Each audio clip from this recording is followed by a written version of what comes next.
Good morning sir. Good morning sir. Morning morning, आवाज आ रही है बेटा? गुड हाँ morning sir. Good morning sir.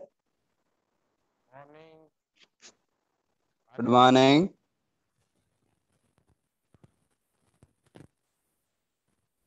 ठीक है बेटा, आज हम पढ़ रहे थे राज्य चुनाव आयुक्त।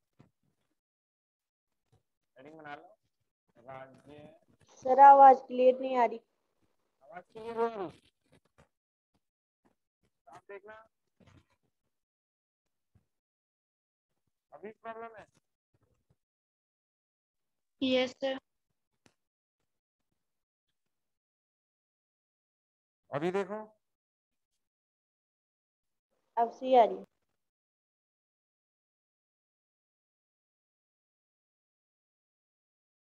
राज्य चुनाव आयुक्त। देखो बेटा, चुनाव का जैसे हम दो स्तरों की बात करें तो एक स्तर केंद्रीय स्तर और एक राज्य स्तर, ठीक है ना।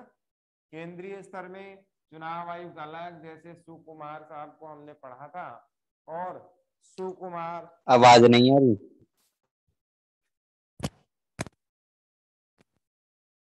क्या दिव्या, ज्योति?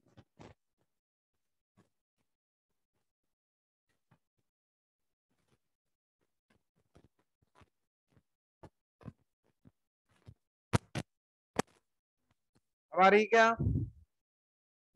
Yes yes sir. सर। आ रही है आवाज? Yes sir. राज्य चुनाव आयुक्त को हम देखें तो एक तो केंद्रीय चुनाव आयुक्त और एक राज्य चुनाव आयुक्त, दोनों अलग अलग बॉडीज हैं। दोनों के काम हो सकता है अपन देखें सिमिलर हैं, बहुत ज्यादा मात्रा में एक ही काम ये दोनों करते हैं, और इनमें की सबसे बड़ा काम जो है वो है चुनाव करवाना, ठीक है ना। क्या डिस्टरबेंस है बेटा?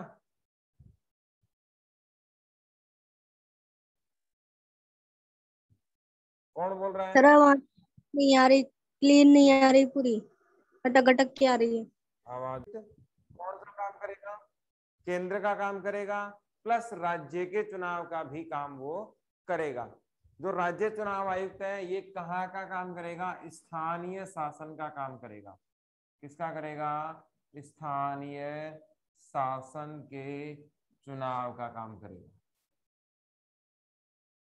स्थानीय शासन के चुनाव का काम करेगा। अमन शर्मा, आवाज आ रही है बेटा?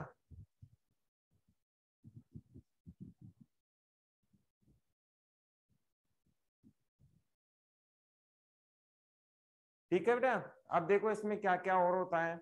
ये एक कैसा निकाय है? स्वतंत्र निकाय है, पहली बात तो। दूसरा, हम जानते हैं कि पंचायती राज या स्थानीय व्यवस्था के जो चुनाव थे वो नियमित नहीं थे। क्या नहीं थे? नियमित नहीं थे, सुचारू नहीं थे। इनको नियमित और सुचारू करने का कार्य किसने किया? सरकार ने 73वें संविधान संशोधन से किया। जब 73वां संविधान संशोधन हुआ 92 में, उसके बाद नियमित रूप से क्या होने लग गए? चुनाव होने लग गए। इसके बाद हम ये भी देख रहे हैं कि इन चुनावों की जिम्मेवारी किसके नसीब में आ गई? राज्य चुनाव आयुक्त के नसीब में आ गई, और उसके बाद ये नियमित चुनाव होने लग गए। तो यहाँ से एक दो सवाल अपने को ध्यान में रखने हैं। राज्य चुनाव आयुक्त पर टिप्पणी अगर लिखना हो तो क्या लिखेंगे? स्थानीय शासन के चुनाव कौन करवाता है? राज्य चुनाव आयुक्त ही करवाता है, ठीक है। और ये कैसा है? स्वतंत्र निकाय होता है। वैसे देखा जाए तो इसकी जो रूपरेखा है वो प्रशासन, राज्य प्रशासन के अधीन ही होती है। लिख लो इसमें, राज्य चुनाव आयुक्त में, ठीक है। लिखो इसमें, राज्य के लिए जरूरी है, राज्य के लिए जरूरी है कि एक राज्य चुनाव आयुक्त नियुक्त किया जाए। राज्य के लिए जरूरी है कि एक चुनाव आयुक्त नियुक्त किया जाए, नियुक्त किया जाए, जिसकी जिम्मेवारी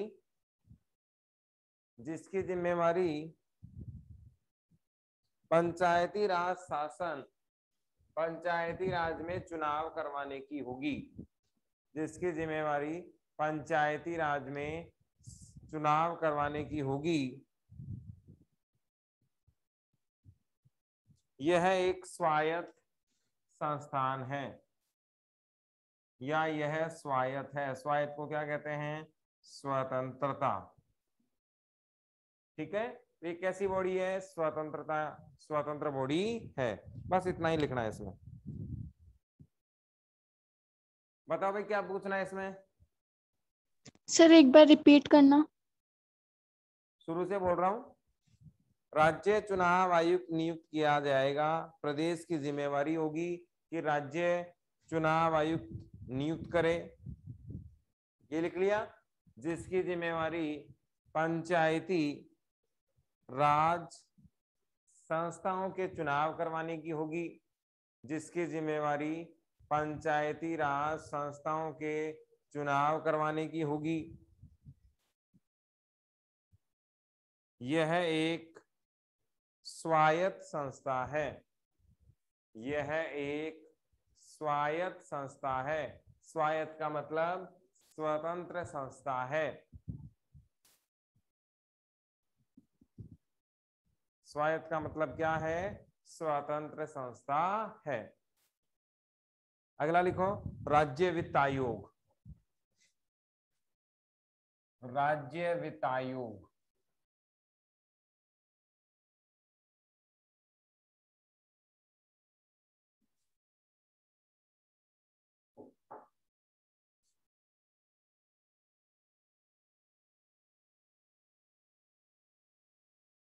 अब ये हम जानते हैं कि केंद्रीय वित्त आयोग 280 में है और राज्य वित्त आयोग 243 वाई में और 243 आई में इसका उल्लेख है। लेकिन अगर आर्टिकल ना भी याद हो तब भी इतना तो जरूर ध्यान रखना है कि केंद्रीय वित्त आयोग अलग चीज है, राज्य वित्त आयोग अलग चीज है। राज्य वित्त आयोग मूलतः राज्यों के लिए काम करता है, केंद्रीय वित्त आयोग केंद्र के लिए कार्य करता है। और जैसा नाम से पता लग रहा है कि वित्त आयोग का मूल कार्य क्या होगा? वित्त से संबंधित आंकड़ों को देखना, या वित्त से संबंधित जो भी कार्य हैं वो कौन देखता है? वित्त आयोग देखता है। मूलतः जो फाइनेंशियली सिस्टम है, फाइनेंशियली जो डेवलपमेंट है, फाइनेंशियली जो डिस्ट्रीब्यूशन है केंद्र राज्य के मध्य, वो वित्त आयोग के द्वारा ही किया जाता है। अब इसमें ये हम देख सकते हैं कि ये राज्य के लिए कार्य करेगा,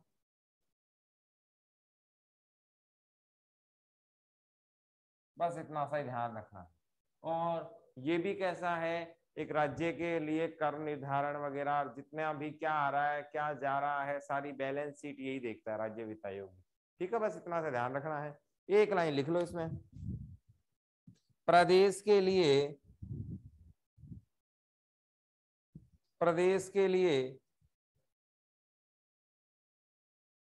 वित्त आयोग इसलिए जरूरी है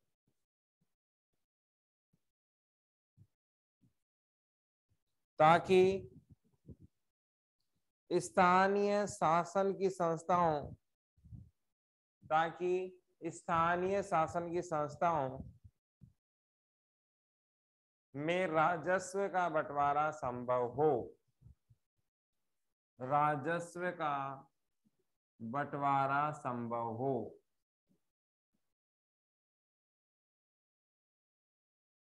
अब ये राजस्व क्या होता है? ये देखो, क्या तो आया और क्या खर्च हुआ, इसका पूरा लेखा जोखा। वैसे राजस्व यही है, आया वही है ना। क्या सोर्सेस से इनकम हुई, कौन से क्षेत्रों से इनकम हुई देश को, राज्य को, वो क्या कहलाता है? राजस्व कहलाता है। टैक्स व्यवस्था को हम क्या कहते हैं? राजस्व भी कहते हैं। तो क्या इनकम हुई, कितना आया, कितना खर्च हुआ, ये सब इसका जो लेखा जोखा है वो कौन रखता है? राज्य वित्त आयोग रखता है। बताओ बेटा, क्या समझ में नहीं आया? क्लियर? तो राज्य वित्त आयोग का मूलतः काम क्या है कि वित्त से संबंधित जो संस्थाएं हैं और सरकार है उनके मध्य जो डिस्ट्रीब्यूशन होता है, फाइनेंशियली जो बंटवारा होता है, आर्थिक जो गणनाएं होती है, बंटवारा होता है, वो किसके द्वारा होता है? करों का संधारण कह लें, राजस्व का बंटवारा कह लें, वित्त का बंटवारा कह लें, आर्थिक जो बंटवारा है उसको देख लें, या उनके हिस्से की हिस्सेदारी को बांटना देख लें, ये सब कौन करता है? राज्य वित्त आयोग की अनुशंसा। अब ये अनुशंसा क्या है? अनुशंसा एक प्रकार का ये है कि सलाह। क्या है? अनुशंसा क्या है? सलाह। ठीक है बेटा, एडवाइजरी है ये, है ना। ये क्या है? एक प्रकार की एडवाइजरी है, सलाह है। अब आगे देख लो, एक परिभाषा लिख लो। बस 73वां तो कंप्लीट। 74वें से संबंधित अपने को दे नहीं रखा, बस शहर की परिभाषा दे रखी है। बाकी नगर निगम वगैरह यहाँ पर कुछ भी नहीं है, व्यवस्थाएं नहीं दे रखी, सब्जेक्ट दे रखे हैं। तो सब्जेक्ट तो मैं आपको बता देता हूँ। टैक्स भी तय करता है क्या? किसी चीज पर कितना टैक्स लगता है वो भी ये राज्य वित्त आयोग तय करता है क्या? नहीं, जो क्षेत्र राज्य सूची में है वो राज्य तय करेगा, बाकी सब केंद्र। समझ रहे हो? जो क्षेत्र किसके अधीन है? राज्य सूची के अधीन है, उन पर राज्य, बाकी सब कौन करेगा? केंद्र। और अभी तो कौन सा कर आ गया? जीएसटी। बताया था ना मैंने, सिंगल टैक्स पॉलिसी, है ना। तो मैंने आपको बताया था कि पूरे भारत में क्या होगा? केंद्र ही कर लेगा। कौन लेगा? केंद्र ही कर लेगा। और उसमें से राज्यों का हिस्सा राज्यों को दे देगा, राज्यों को दे देगा। ठीक है, कलेक्ट कौन करेगा? केंद्र। और फिर दे कौन देगा? राज्यों को दे देगा, राज्य का जो हिस्सा है वो। अब कितना टैक्स आ रहा है, कितना इलाका है, और किस मात्रा में टैक्स दिया जाएगा, ये तय करना अपना काम नहीं है। ये तय कौन करता है? वित्त आयोग करता है। क्षेत्र के हिसाब से कितना आया, कितना राजस्व बना, और उसका क्या परसेंटेज। जैसे 4 स्लेब बनी हुई है ना, 5 की है शायद, 12 की, 18 की और 15 की, ऐसे कुछ के 4 स्लेब बनी हुई है। 4 कैटेगरी के टैक्स हैं। तो इतना टैक्स लगेगा, इतना टैक्स लगेगा, इतना टैक्स। देख लेना आप कौन कौन सी कैटेगरी है। और बताओ सर राजस्व का बंटवारा कैसे करता है? राजस्व का बंटवारा बेटा वो तो वही तय करेगा, वित्त विभाग ही। जैसे शिक्षा विभाग को कितना देना चाहिए था, ये सब है ना, वो सलाह देता है कि भाई इस संस्था को इतना जाएगा, इस संस्था को इतना जाएगा, इस तरीके से। जो कर आया उसका सारा सिस्टम का देखभाल कौन करेगा? राज्य सरकार के नेतृत्व में राज्य वित्त आयोग करेगा, और केंद्र सरकार के नेतृत्व में केंद्र वित्त आयोग करेगा। ठीक है, और बताओ। हेडिंग बना लो, 74वां संविधान संशोधन। 74वां संविधान संशोधन। अब ये देख लो क्या है 74वां संविधान संशोधन। अब अगर इस 74वें संविधान संशोधन में देखें तो ये किससे संबंधित है? नगरीय निकाय से संबंधित है। किससे संबंधित है? नगरीय निकाय से संबंधित है।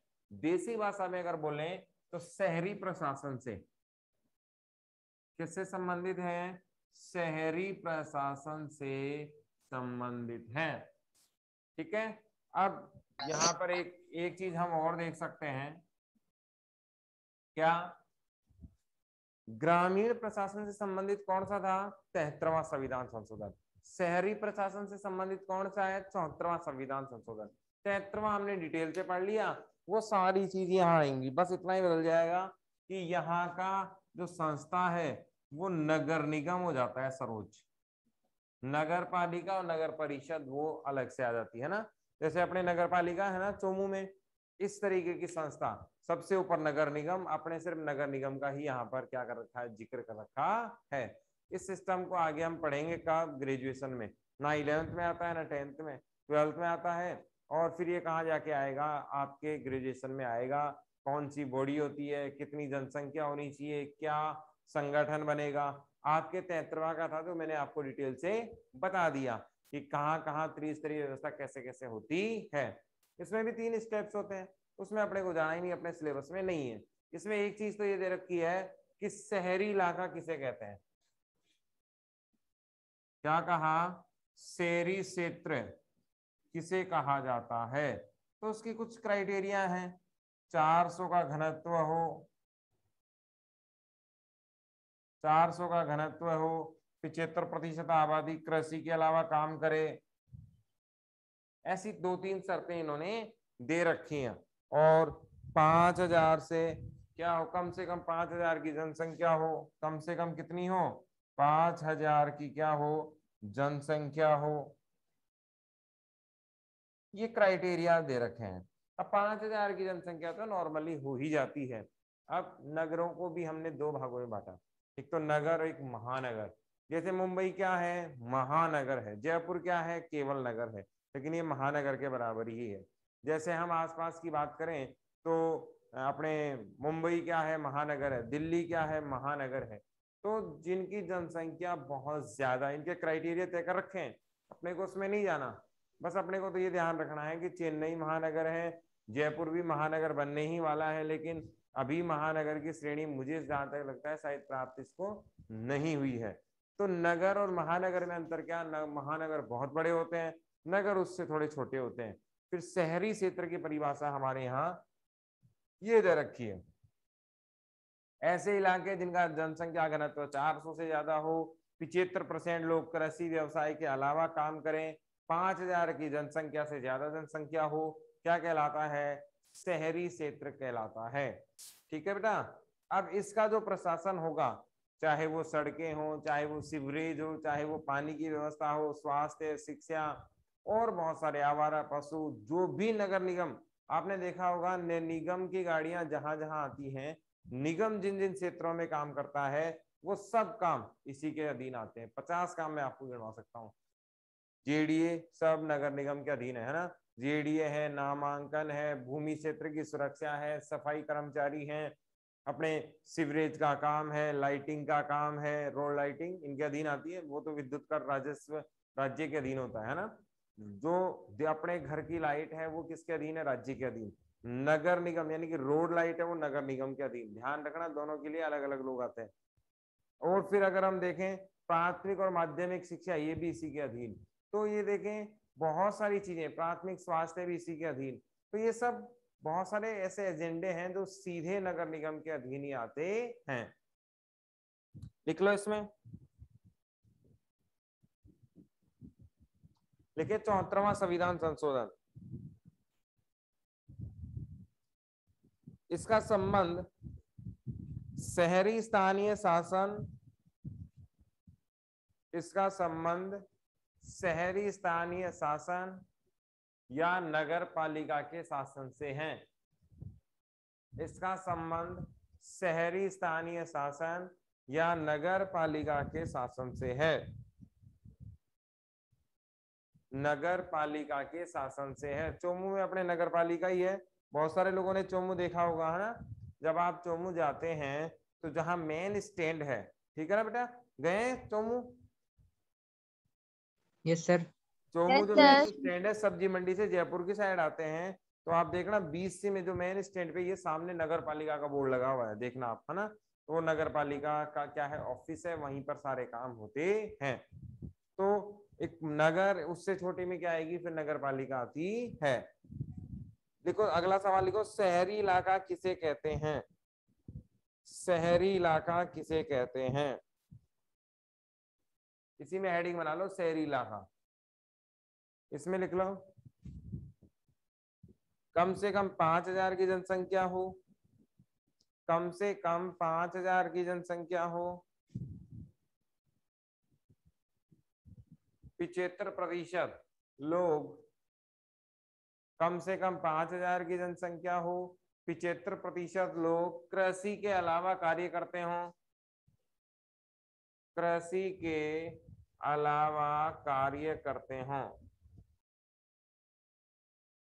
कार्य करते हों। ठीक है ना। अब ये ध्यान रखना है, अलावा यानी कि कृषि वाले कार्य नहीं हो। देखो 3 क्षेत्र है अपने, प्राथमिक पढ़ा था ना, द्वितीय 7th स्टैंडर्ड का क्वेश्चन है ये, और तृतीयक। बताओ भाई प्राथमिक क्षेत्र में कौन से उद्योग आएंगे, कौन से क्षेत्र आएंगे?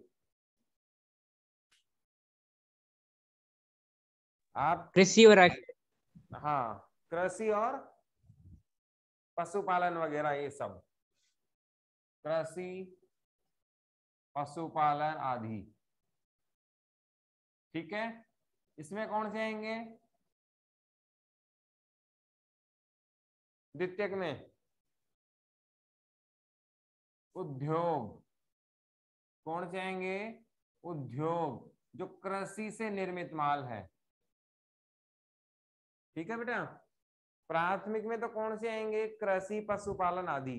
द्वितीयक में कौन से आएंगे? जो कृषि से तैयार हैं, चाहे वो उद्योग हो या कृषि से जो भी माल बना, यानी कि प्राथमिक से कच्चे माल से पक्का माल, है ना। देसी भाषा में इसको क्या कह सकते हो आप? पक्का माल भी कह सकते हो, जो उद्योगों से तैयार होता है या उद्योगों से निकल चुका है।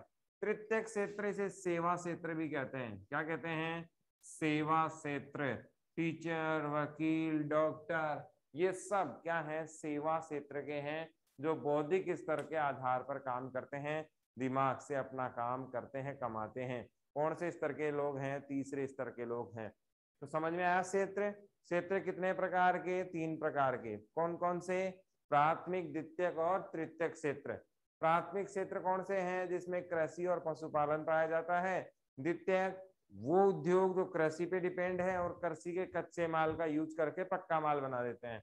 तो पक्का माल भी किसमें आएगा? द्वितीयक क्षेत्र में। उद्योग किसमें आएंगे? द्वितीयक क्षेत्र में। और कृषि से कच्चा माल लेकर पक्का माल बनाते हैं, वो भी किसमें है? द्वितीयक क्षेत्र में।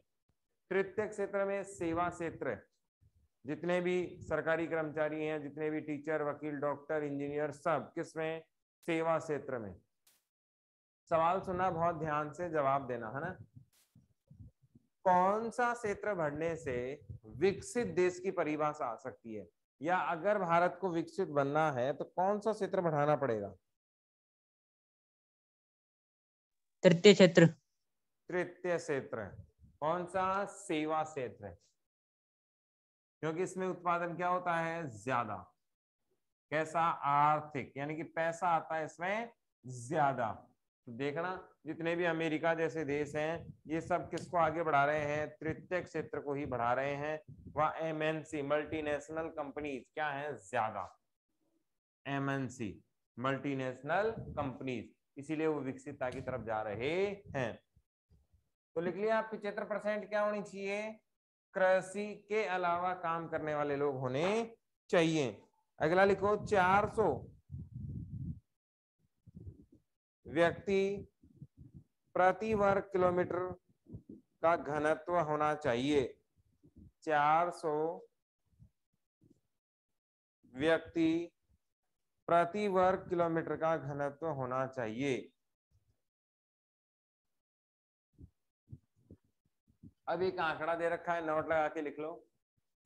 2001 तक 28% जनसंख्या शहरी क्षेत्रों में निवास करती थी। शहरी क्षेत्रों में निवास करती थी।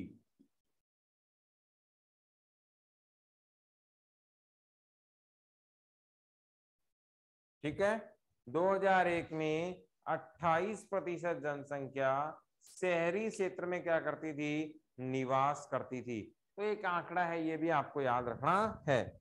मेरी तरफ से तो चैप्टर हो गया कंप्लीट। अब देखो इसमें क्या सारे उदाहरण दे रखे हैं कंप्लीट ही, कि क्या क्या है, कितना % आरक्षण है, कितना % नहीं है, कितनी % जनसंख्या है, ये सब उदाहरण है। और इसके बाद आ जाओ आप क्वेश्चन आंसर में। बुक है क्या आपके पास? Yes sir. देखो सर। पहला देखो, भारत का संविधान ग्राम पंचायत के स्व शासन की इकाई के रूप में दिखता है। इसका मतलब ये हुआ कि भारत का संविधान ग्राम पंचायत की, स्व शासन का मतलब होता है निजी शासन, खुद का शासन, जनता का शासन। नीचे दिए गई कुछ स्थितियों का वर्णन करना है, इन पर विचार करना और बताना है कि स्वशासन की इकाई बनने के क्रम में ग्राम पंचायत के लिए स्थितियां साधक है या बाधक? बस ट्रू और फॉल्स की तरह बताना है कि ये स्थिति पॉजिटिव रेस्पॉन्स करेगी, सहयोग करेगी और स्वशासन को बढ़ाएगी, या ये स्थिति स्वशासन में बाधा उत्पन्न करेगी, ये स्थिति सही नहीं है। आपको यस नो में जवाब देना है कि कौन सी स्थिति तो हमारे स्वशासन को बढ़ावा देगी और कौन सी स्थिति नहीं देगी। मैं पढ़ के सुनाता हूं, आप देखना। प्रदेश की सरकार ने एक बड़ी कंपनी को विशाल इस्पात लोहा संयंत्र लगाने की अनुमति दी। इस्पात संयंत्र लगाने से बहुत से गांवों पर दुष्प्रभाव पड़ेगा। दुष्प्रकार की चपेट में आने वाले गांवों में से एक ग्राम सभा ने यह प्रस्ताव पारित किया कि क्षेत्रों में कोई भी बड़ा उद्योग लगाने से पहले ग्राम वासियों की राय ली जानी चाहिए, उनकी शिकायत की सुनवाई होनी चाहिए। ये बाधक है लोकतंत्र में या सहायक? सहायक। सहायक, बाधक। बाधक है बेटा, है ना, क्योंकि इसका क्या हो रहा है, विरोध हो रहा है, ये सपोर्ट किसी भी तरीके से नहीं कर रही। दूसरा देखो, सरकार का फैसला उनके कुल खर्च का 20% पंचायतों के माध्यम से व्यय होगा। सही है, सहायक है ये, है ना, कि सरकार क्या कह रही है कि सरकार का जो खर्च है, कुल खर्च, उसमें 20% हम किसको दे देंगे, पंचायतों को दे देंगे, पंचायत अपने हिसाब से करेंगे। देखो दो प्रकार के खर्च हैं, या तो डायरेक्ट राज्य सरकार प्लान बनाए और पंचायतों को कहें आपको ये काम करवाना है, तो ये सही चीज नहीं है। दूसरा क्या है, 20% अमाउंट किसको दे दिया, पंचायतों को दे दिया, और पंचायत अब अपने हिसाब से काम करवाएंगी, तो वो ज्यादा अच्छी चीज है।